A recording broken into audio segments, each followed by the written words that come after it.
इयम् आकाशवाणी सम्प्रति वार्ताः श्रूयन्ताम्। प्रवाचको युवराज भट्टराई।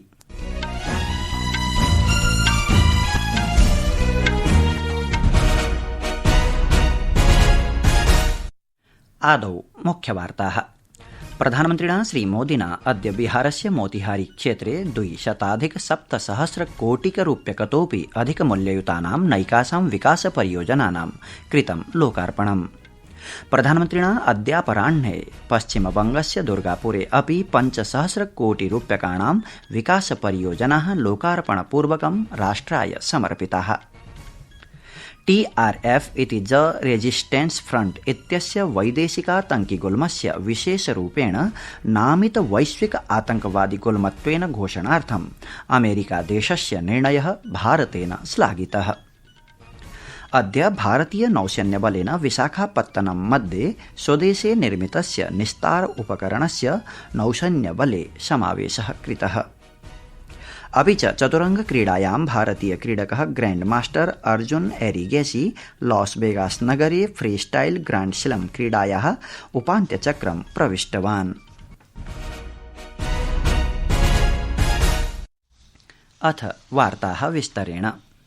प्रधानमन्त्री श्रीनरेन्द्रमोदी अद्य बिहारस्य मोतिहारी क्षेत्रे 200,700,कोटिरूप्यकतोऽपि अधिकमूल्ययुतानां नैकासां विकासपरियोजनानां लोकार्पणं शिलान्यासं च व्यदधात्। इमाः परियोजनाः रेल, राजमार्गः, ग्रामीण विकासः, मत्स्यपालनं, वैद्युतिक प्रविधिः, सूचना प्रौद्योगिकी चेति भूरि क्षेत्रैः सह सम्बद्धाः सन्ति। एतस्मिन् अवसरे उपस्थितान् जनान् सम्बोधयन् श्रीमोदी प्रावोचत् यत् पूर्वीय भारतस्य विकासार्थं बिहारस्य विकासः आवश्यकः अस्ति। अमुना प्रोक्तं यत् अद्यत्वे बिहारस्य तीव्रगत्या विकासः जाजायते, यतो हि केन्द्रसर्वकारः राज्यसर्वकारश्च मिलित्वा राज्योन्नतये कार्यं कुर्वन्तौ वर्तेते। श्रूयतां तावत्। जैसे दुनिया में पूर्वी देश विकास की दौड़ में आगे जा रहे हैं, वैसे ही भारत में ये दौड़ हमारे पूर्वी राज्यों का है। हमारा संकल्प है आने वाले समय में जैसे पश्चिमी भारत में मुंबई है, वैसे ही पूरब में मोतिहारी का नाम हो। जैसे अवसर गुरुग्राम में है, वैसे ही अवसर गया जी में भी बने। प्रधानमन्त्री प्रोदयत् यत् यूपीए सर्वकारस्य 10 वर्षाणां कार्यकाले बिहाराय केवलं प्रायशः पादोन 2,00,000,000 रूप्यकाणि एव वितरितानि। असौ न्यगदत् यत् विगत 10 वर्षेषु एनडीए सर्वकारेण बिहारस्य विकासाय यूपीए शासनादपि अधिकः धनराशिः आवंटितः अस्ति। प्रधानमन्त्री मोदी अवोचत् यत् केन्द्रं देशे युवजनेभ्यः आजीविका प्रदानार्थं 1,00,000,000 रूप्यकाणि व्ययीकरिष्यति। प्रधानमन्त्री मोदी अग्रे अवदत् यत् विगत कतिपय वर्षेषु बिहारस्य युवकेभ्यः राज्ये एव जीविकायाः अधिकाधिकान् अवसरान् उपपादयितुं भृशं कार्यम् आचरितमस्ति। श्रीमोदी उक्तवान् यत् राजद कांग्रेस दलानां शासने निर्धनानां पक्व गृह निर्माणम् असम्भवमासीत्। अमुना सविशेषं वर्णितं यत् विगतैकादश वर्षेषु प्रधानमन्त्री आवास योजनायाः अन्तर्गतं निर्धनेभ्यः 4,00,00,000,000 गृहाणि निर्मितानि सन्ति। तेषु 60,00,000 गृहाणि तु बिहारे एव निर्मितानि सन्ति। प्रधानमन्त्रिणा नैकाः रेल परियोजनाः अपि राष्ट्राय समर्पिताः। श्रीमोदिना क्षेत्रे सम्पर्कं सुष्ठुतरं विधातुं राजेन्द्रनगर टर्मिनल पटनातः नवदिल्ली पर्यन्तं, बापूधाम मोतिहारीतः दिल्लीं यावत्, दरभंगातः लखनऊ नगरं यावत्, मालदा टाउनतः लखनऊ नगर पर्यन्तं चतुर्णां नूतनानाम् अमृत भारत रेलयानानां प्रचालनार्थमपि हरित ध्वज प्रदर्शन पूर्वकम् अनुमतिः प्रदत्ता।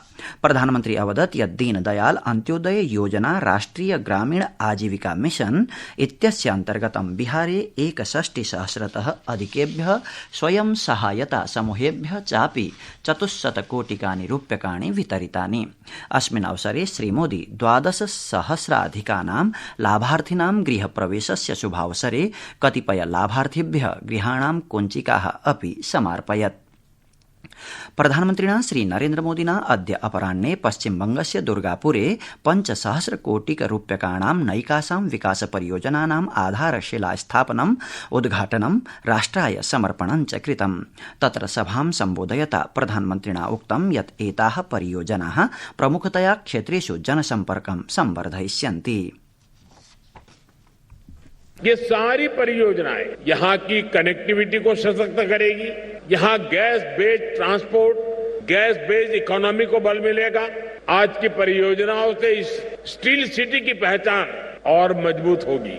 यानी परियोजनाएं मेक इन इंडिया, मेक फॉर द वर्ल्ड इस मंत्र के साथ पश्चिम बंगाल को आगे बढ़ने में मदद करेगी। इससे यहाँ के नौजवानों के लिए रोजगार के अनेक अवसर भी पैदा होंगे। मैं आप सभी को इन परियोजनाओं के लिए बहुत बहुत बधाई देता हूं। संस्कृत वार्तायाः संस्करणम् इदानीम् आकाशवाणीतः प्रसार्यते। सममेव अयं कार्यक्रमः आकाशवाण्याः अन्तर्जालपटले www.newsonair.gov.in इत्यत्र अथ च न्यूज ऑन एआईआर चलदूरभाषीय तन्त्रांशे चापि श्रुतिगम्यो भविष्यति। भारतेन TRF इति द रेजिस्टेंस फ्रंट इत्यस्य वैदेशिकातङ्किगुल्मस्य विशेषरूपेण नामित वैश्विक आतंकवादिगुल्मत्वेन घोषणार्थम् अमेरिकादेशेन कृतः निर्णयः श्लाघितः। पाकिस्तान स्थितस्य आतंकवादी संघटनं लश्कर ए तैयबा इत्यस्य एकः छद्मगुल्मः TRF जम्मू कश्मीरस्य पहलगाम इत्याख्ये प्रथमग्रामे नागरिकेषु दुरापादित जघन्याक्रमण सहितेषु नैकेषु अन्येष्वपि आतंकि गतिविधिषु संलिप्तः आसीत्। विदेशमन्त्री डॉ एस जयशंकरः एतस्य निर्णयस्य कृते अमेरिकीय विदेश विभागस्य विदेशमन्त्रिणश्च मार्को रूबियो इत्यस्य श्लाघां कृतवान्। अमुना प्रोदितं यत् एतद्धि भारत अमेरिका आतंकवादरोधी सहयोगस्य पुष्टिं कुरुते। ध्यातव्यमस्ति यत् भारतेन आतंकवादं विरुध्य प्रवर्तिते युद्धे आतंकी संरचनानां विध्वंसीकरणे च वैश्विक सहयोगस्य आवश्यकतायाम् अविरतं बलं प्रदत्तमस्ति। अद्य विशाखापत्तनम मध्ये समायोजिते एकस्मिन् उपकरण समावेश समारोहे रक्षा राज्यमन्त्री संजय सेठः डाइविंग सपोर्ट वेसल्स इत्याख्यस्य स्वदेशे निर्मितस्य निस्तार उपकरणस्य नौसैन्यबले समावेशम् अकरोत्। एतस्मिन् समारोहे नौसेना प्रमुखेन एडमिरल दिनेश के त्रिपाठिना अन्यैः वरिष्ठैः गणमान्यैः च साकं साक्षात् रक्षा राज्यमन्त्री संजय सेठः अपि सम्मिलितः आसीत्। प्रवर्तन निदेशालयस्य एकेन दलेन अद्य छत्तीसगढ़स्य भिलाई नगरे पूर्व मुख्यमन्त्रिणः भूपेश बघेलस्य निवासस्थाने सहसान्वेषणं कृतम्। अद्य प्रातः काले ईडी अधिकारिणः CRPF भटैः सह सहसान्वेषणाय बघेलस्य निवासस्थानं प्राप्तवन्तः। अत्रान्तरे ईडी इत्यनेन भूपेश बघेलस्य पुत्रः चैतन्य बघेलः निगडीकृतः अस्ति। तदनन्तरं चैतन्य बघेलेन सह भिलाईतः रायपुरं प्रति ईडी दलं प्रस्थानमकरोत्। अस्य सहसान्वेषणस्य विषये विस्तृत सूचनायाः प्रतीक्षा अधुनापि विधीयते।